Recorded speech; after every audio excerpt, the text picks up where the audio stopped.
The stars above the red planet burned like tiny fireflies frozen in time. On the outer rim of the Trigon sector, a massive gambling hall floated inside a space station built from rusted metal and forgotten treaties. No one came here for peace. They came for risk. They came to win or lose everything in a single breath. Tonight, a game was about to change the fate of two species forever. The alien merchant Varzak of the Xerian race sat at the end of a round green table. His skin was deep blue and his robes shimmered with gold embroidery. He was known across 5 systems for his clever deals and quick mind. But tonight, sweat ran down his temple. His hands trembled as he reached for his last card. Across from him sat Captain Rylan Kale, a human soldier turned mercenary, known for surviving wars most never came back from. He was calm, quiet, and hard to read. He didn't smile. He never did. His muscular frame sat straight in his chair, and his eyes never left Varzaka's face. Tension filled the room like smoke. Watching from the shadows were alien dignitaries, traitors and criminals. The stakes were too high, but none could stop what was already in motion. The final card was played. The dealer, a robotic lifeform with a glowing red visor, announced the result. Captain Kale had won. A silence heavier than gravity fell across the table. Varzak stood up, his hands shaking.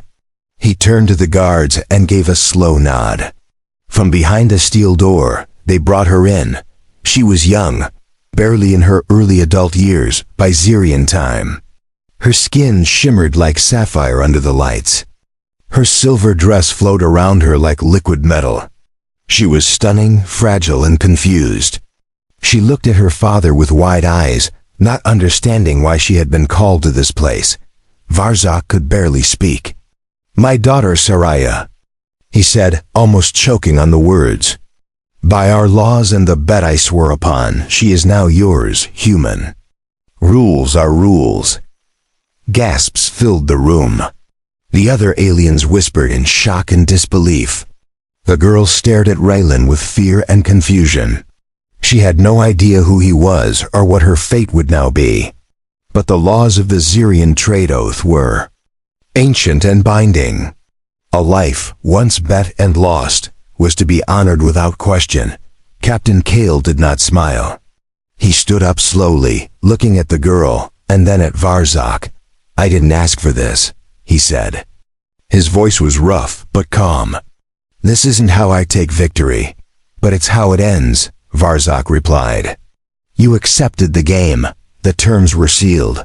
Take her or insult our entire race. If you walk away, it's war." Saraya stood still, her hands beginning to shake. Chains of tradition were heavier than any metal. Raylan looked at her once more, then turned his eyes to the crowd. "I don't want her as a prize," he said. "But I will not start a war over honor," and just like that, Saraya's fate was sealed. She followed the human without a word, her steps silent, her face unreadable. The guards stepped aside. The alien crowd parted. No one spoke. They just watched, unsure whether they had witnessed a tragedy or a beginning. Inside his ship, Raylan gave her a room, untouched and clean. He didn't speak for a long time. She sat on the bed, staring at the wall. The silence between them was louder than any weapon. That night, across the station, rumors spread. Whispers of a lost daughter, of a human who now held a life in his hands, of a war that might still come, of rules that should never be tested again. But deep inside the ship, two strangers sat in different rooms, both wondering what tomorrow would bring. One was a soldier who had seen too much. The other, a girl who had lost her world in a single game, and the stars outside burned a little colder that night. The next morning, the human ship drifted through a quiet sector near the edge of neutral space. Inside, Raylan Kale stared at the controls without touching them. His face was calm, but his thoughts were tangled. He had won a game he never wanted to play. Now a living being walked through his halls like a shadow he didn't ask for. Soraya stood by the window in her new room. The stars looked the same as before, but nothing inside her felt familiar. Her hands touched the glass like it might open. She had never been this far from home. She had never belonged to anyone. She did not cry. Xerians were not raised to cry in front of strangers. But her heart beat harder each time she remembered her father's face. He had lost everything, and so had she. The door opened with a soft hiss. Rylan stepped in, staying near the edge of the room. He didn't look at her for long. He kept his voice steady and short. You'll have food. You'll have space. I won't lock you in. I won't touch you. But you're not free to leave yet. We're being watched. Soraya didn't move. She didn't speak. She kept looking at the stars. There are those who want a war, Rylan continued. If I release you, they'll say I insulted your people. If you run, they'll say I used you and threw you away. That oath your father swore wasn't a game to them. Finally, Soraya turned to him. Her voice was soft but sharp. So I'm just a name on a paper. A trade deal with skin. Rylan didn't argue. He gave a small nod. Right now, yes, but I didn't ask for this. And I don't plan to keep you. We'll find a way out. I just need time. She crossed her arms, watching him closely. Time doesn't undo chains. He nodded again and stepped back, leaving the room in silence. She stared at the door long after he was gone. Later, they sat across from each other in the ship's galley. The food was simple hydrated protein and dried fruit, but she barely touched it. He watched her from the corner of his eye. She noticed but said nothing. What do you want? He asked. To go home, she said. Your home traded you. He replied. Soraya looked up slowly. Her blue eyes were cold. Then I'll build another. Rylan couldn't help but respect that. She was young, but there was steel in her voice. He had seen soldiers with less fire in them. A message flashed on the ship's console. Rylan walked over and tapped the screen. His jaw tightened. We've got company, he muttered.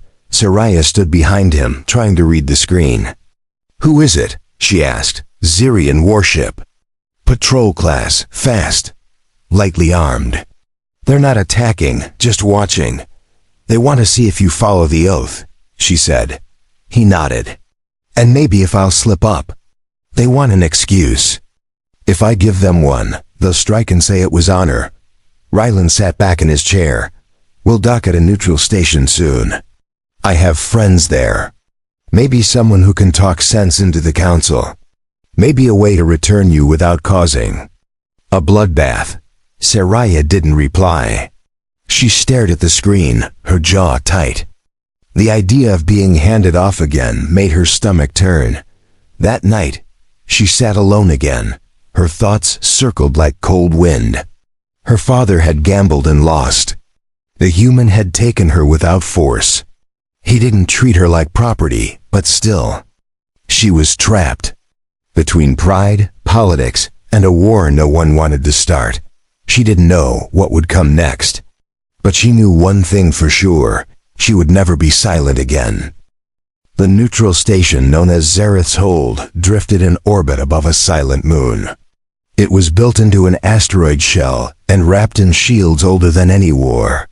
This was where peace treaties were whispered in dark corners and old enemies shared cold drinks. If safety had a smell, it was rust and smoke. Rylan docked the ship with caution. He kept his weapons locked, his voice steady, and his eyes sharp. The Xerian warship stayed in orbit, watching like a silent judge. One wrong move, and they'd strike with the fury of tradition. Soraya followed him down the ramp. She wore a simple cloak over her silver dress. Her chains were gone, but not forgotten. Every step reminded her she wasn't free yet. The humans on the station stared at her, some with curiosity, some with fear. They entered a quiet bar deep inside the lower deck. The lights were dim, and the air smelled of oil and old secrets. At a small corner table, a woman stood up. She was tall, scarred, and serious. Her name was Commander Nira Voss, An old friend of Rylan from the war. You brought trouble, she sighed, nodding toward Saraya.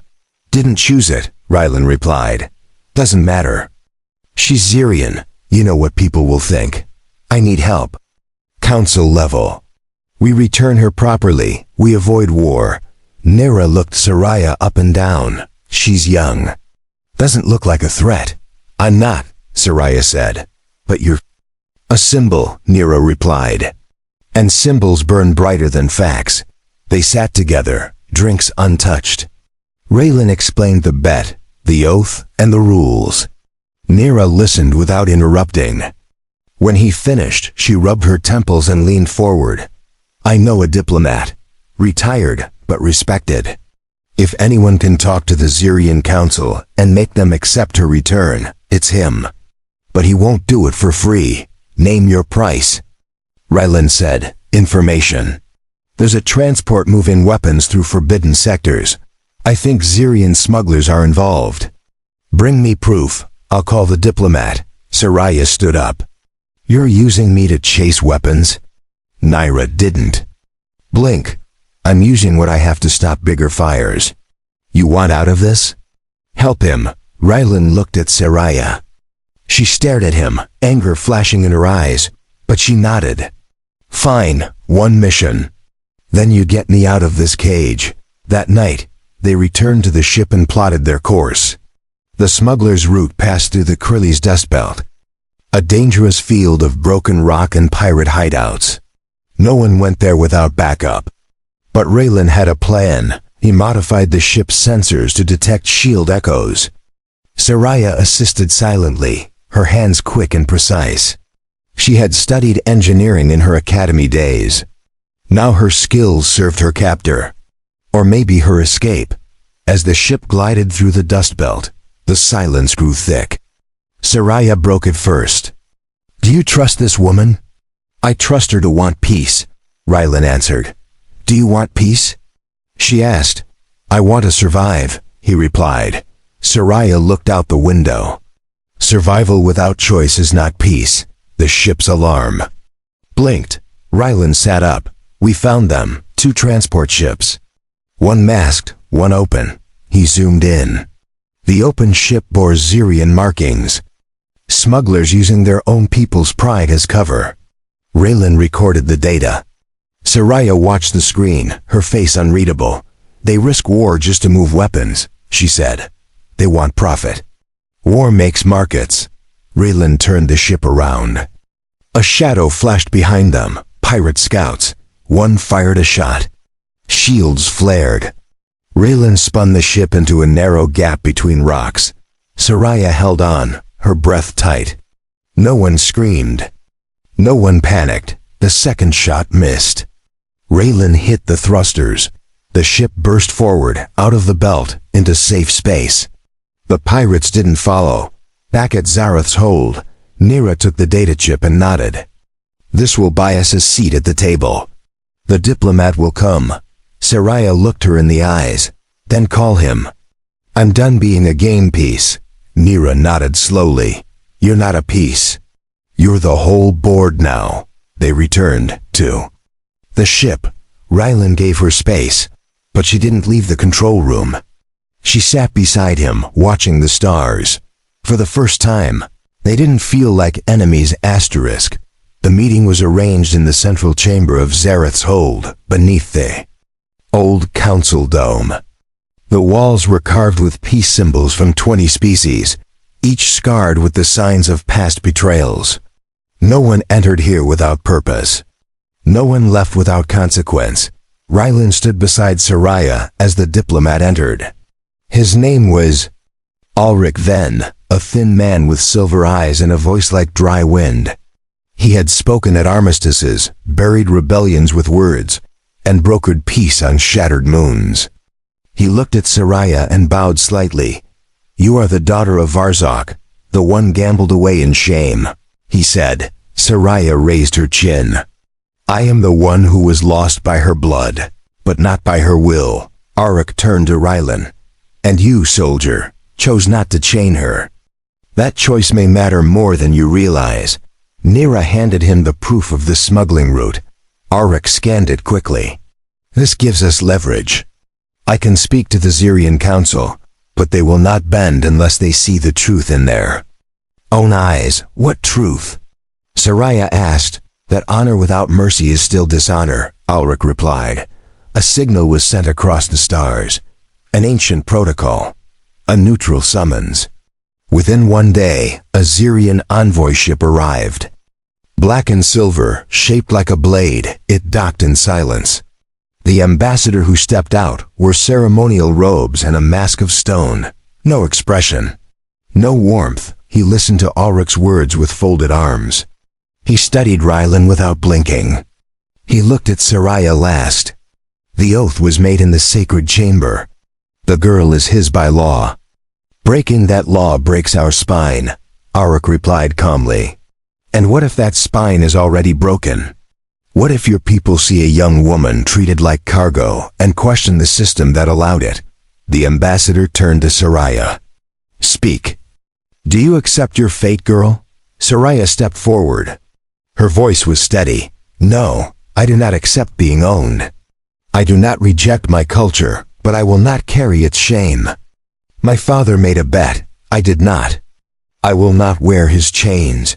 The chamber grew still. Even Rylan did not speak.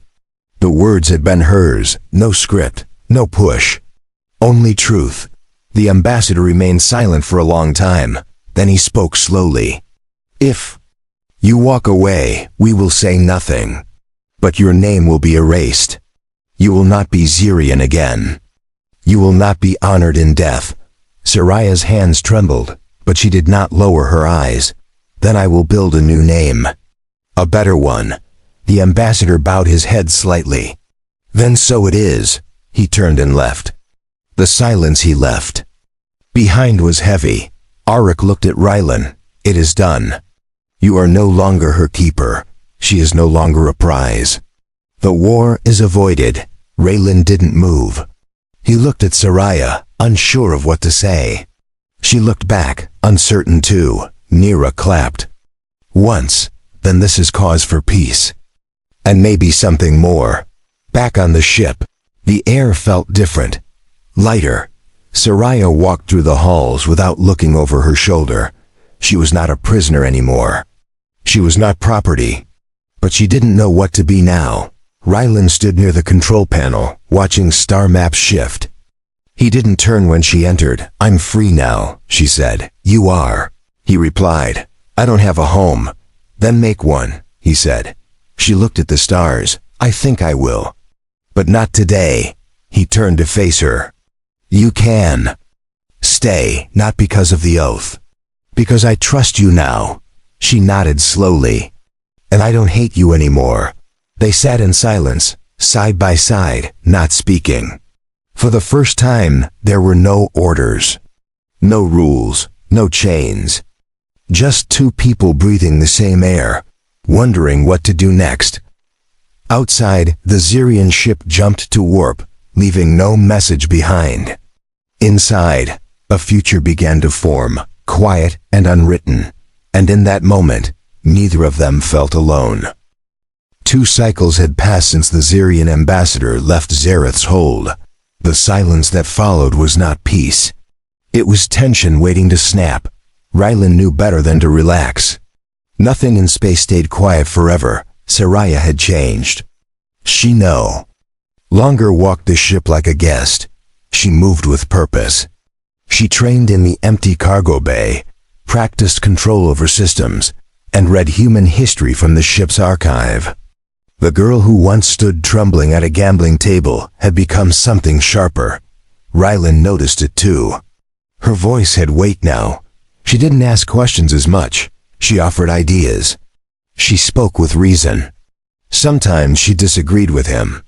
And she didn't flinch when she did. Their mission had no destination now. With her free, the council had no more chains to hold him back. But the smuggler trail Nira had exposed still lingered in his mind. War hadn't started, but something deeper had been disturbed. While reviewing the ship's intercepted signals, Raylan found a strange message. It was scrambled, masked in a civilian trade route, but the frequency was Xerian military. He decrypted it carefully. The message was short: subject returned, loss concealed, honor unstable. Operation Shadow Bloom approved. He frowned. Shadow Bloom was a code he had heard once before during the war. It meant covert movement, sabotage, and it was always followed by violence. He called Soraya to the bridge. She arrived quickly, wearing a light pilot suit, her expression calm. He showed her the message. Her eyes narrowed. They lied, she said. They told the public I accepted my fate. They didn't say I refused. They didn't say I left on my own terms. Rylan nodded. They need to protect their image. Your words could inspire others, or start a civil storm. She added. The signal came from a border colony called Vectra Point. It was a mining outpost shared between humans and Xerians. If Shadow Bloom was active there, the result would be a massacre covered as a misunderstanding. Rylan made the decision. We go there, quietly. If we find proof, we expose them. Soraya didn't hesitate. Then we stop a war before it begins. The ship jumped to Vectra Point under false ID. The outpost was dusty, crowded, and loud with machinery. Human engineers argued with Xerian officers about supply delays. Nothing seemed out of place, but tension was visible in the way soldiers held their weapons tighter. Soraya wore a dark hood and walked behind Rylan. She listened carefully, catching phrases in her native tongue that spoke of troop movements and coded orders. She didn't recognize the uniforms. These weren't official Xerian forces, they were private. Untraceable. They slipped into a storage unit under the main bay. Inside were sealed crates marked as medical supplies. Rylan forced one open. Inside were explosives, labeled in human language. Made to look like local sabotage, Soraya stared at the labels. They want to spark a riot, blame the humans, claim the colony was unsafe. Then take it fully. Rylan pulled out a data chip from the crate. It had logs, timetables, orders, enough to prove everything. But just as he turned to leave, the door slammed shut. The lights cut off, and a voice echoed from a corner. You should have left her where you found her. Out stepped a Xerian in full combat armor. His badge was scratched, unmarked, but his eyes were filled with hate. She was a message. You turned her into a mistake. Rylan stepped in front of Soraya. If you're here to fix your mistake with blood, it won't end well for you. The Xerian raised a pulse blade. Honor demands silence. You brought noise. Soraya pushed past Rylan. Her voice rang clear. Honor that fears truth is not worth protecting. The Xerian lunged. Rylan drew his sidearm. The shot was fast. The blade missed. The enemy fell without a sound. Rylan caught his breath. Soraya stood still, her hands clenched. We need to leave. Now, she said. They escaped through a maintenance vent. Sirens began to howl behind them. They reached the ship, launched into orbit, and vanished before the station locked its weapons. The evidence was secure. The message was clear. War had nearly started again. And this time, it wasn't over a bet. It was over truth. Soraya sat in the co-pilot seat. She didn't speak, but her presence said everything. She wasn't just surviving anymore. She was fighting back. Asterisk flew in silence through the black. The stars outside flickered like quiet warnings. Inside, the only sound was the hum of engines and the faint beep of the encrypted drive holding the truth they had just uncovered. Raylan sat in the pilot's chair, scanning the signals around them. Soraya sat beside him, her face focused, her mind racing. They had exposed a shadow operation. They had seen the mask behind the oath. But exposing it was only the first step.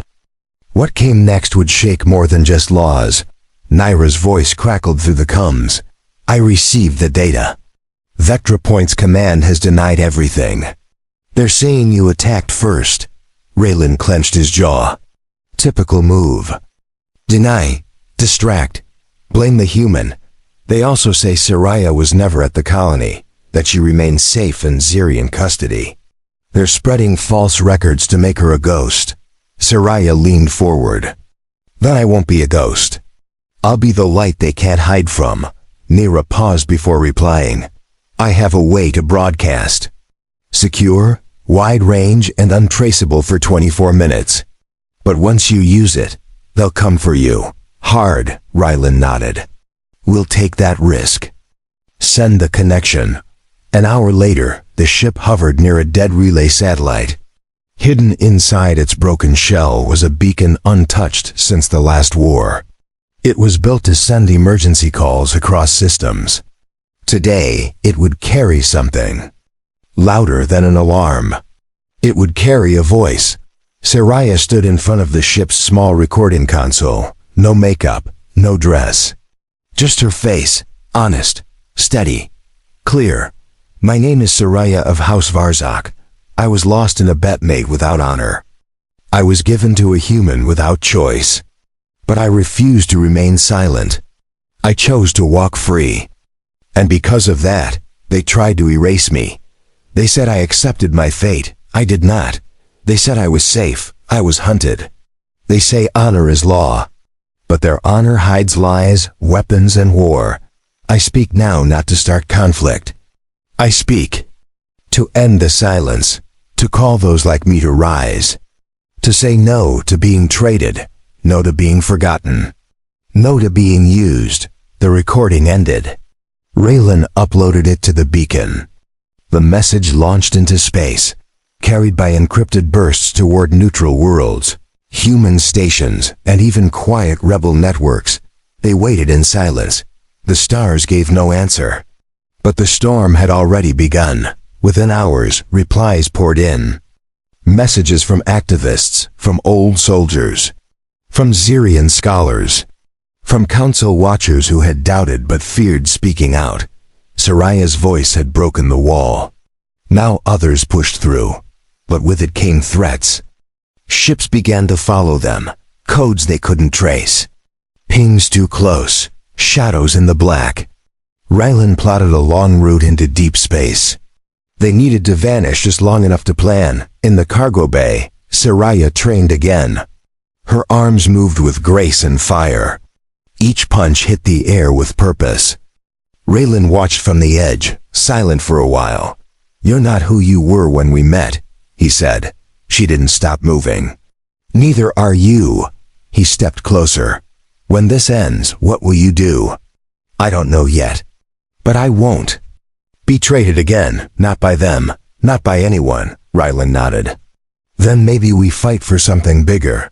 She looked at him, sweat on her brow, breath sharp. What do you fight for? He answered without pause. Freedom. Yours, mine, everyone's. They shared a look, not of romance. Not of pity, but of shared will, of forged trust, of something that no bet could ever decide. A warning flashed on the console. A battle-class cruiser was approaching fast. Zirian code. Not a patrol, not a diplomat. This was an execution ship. They want to finish it, Rylan said. Saraya stepped beside him. Then let's not let them write the ending, Rylan's. Fingers moved fast, shields up, thrusters locked. Weapons ready. They were outgunned, outnumbered, but not outwilled. As the ship turned to face the incoming enemy, Saraya placed a hand on the console. If we fall heard. If we live, we rise louder. And with that, the final battle began to draw near. The Zirian execution ship blocked the path like a black dagger in the dark. Its weapons were primed. Its engines burned silent. No message came from it. No warning. Just a quiet approach that meant only one thing: erase the problem. Inside Ryland's ship, alarms flashed red. Saraya stood beside him, calm but alert. She wore light armor now, built from spare parts, designed not for war, but survival. Her voice was clear and steady. They're not here to talk, Ryland nodded. We don't run. Not this time. He sent out one final message. A broad signal blast carrying the proof of Vectra Point, the hidden smuggling logs, the fake records. The attempt on Soraya's life, everything. It was sent across all neutral frequencies with one. Tag public. The enemy ship fired first. A warning blast. It hit their shields and rocked the small ship violently. Raylan gripped the controls. Soraya grabbed the rail. The second shot would not be a warning. Raylan launched a spread of countermeasures. He dove the ship into the nearest asteroid field. Rock and dust flew across the screen. The larger ship hesitated before following. Its size made it slower in tight spaces. Inside the asteroid belt, Raylan moved fast. The ship weaved between jagged rock and silent debris. Soraya managed the power grid, redirecting energy from engines to shields. Her hands moved like she had done this for years. "They're trying to force us out," she said. "They won't get the chance," Raylan replied. Suddenly, a blast struck from behind. The ship spun hard. Alarms screamed. Soraya hit the stabilizers. Sparks flew across the panel. The enemy had found an opening.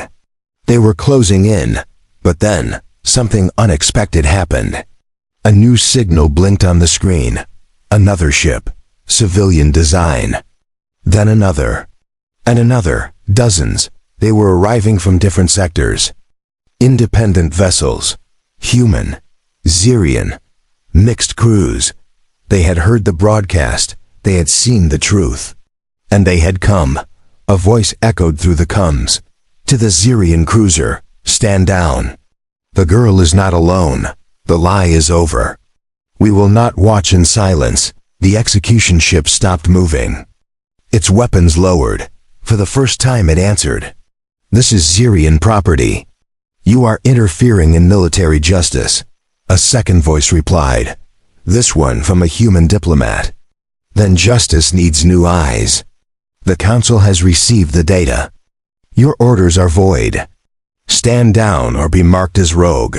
Inside the small ship, Soraya watched the stars fill with light. So many ships, so many people. Not soldiers, not rebels. Just voices refusing to be quiet anymore. The execution ship turned. It held its place. And then, slowly, it jumped away into deep space. No fire, no glory, just retreat. Silence returned. Then cheers across the comms. Applause, laughter, and relief. Soraya sat down. Her shoulders dropped. For the first time, she felt the weight leave her chest. Not fully, but enough to breathe. Raylan turned off the alerts. He looked at her. "It's over." She smiled faintly. "No, it's just beginning." News spread fast. The Xerian Council was forced to respond. Officials resigned. Laws were questioned. Debates sparked in every city under Xerian stars. Some hated her. Many defended her. But no one could ignore her anymore. She returned to Zareth's hold, not as a prisoner, but as a speaker. She stood before a council of mixed races and told her story. She asked for new laws. She asked for dignity. And most of all, she asked that no life ever be bet again. Raylan stood behind her that day, silent, watchful, proud. When she finished, the chamber was still. Then someone clapped. Then another. Then the room stood in silence, not out of shock, but respect. Later, as the two walked the halls of the station, Soraya asked him a quiet question. "Will you keep flying?" He nodded. "There's still work to do," she smiled. "Then let me fly with you." He paused. Then extended his hand, not to claim her, but to accept her. And in that small gesture, everything changed. A girl once traded had become a leader. A soldier once hardened had become a guardian. And the stars no longer felt as far as they once did.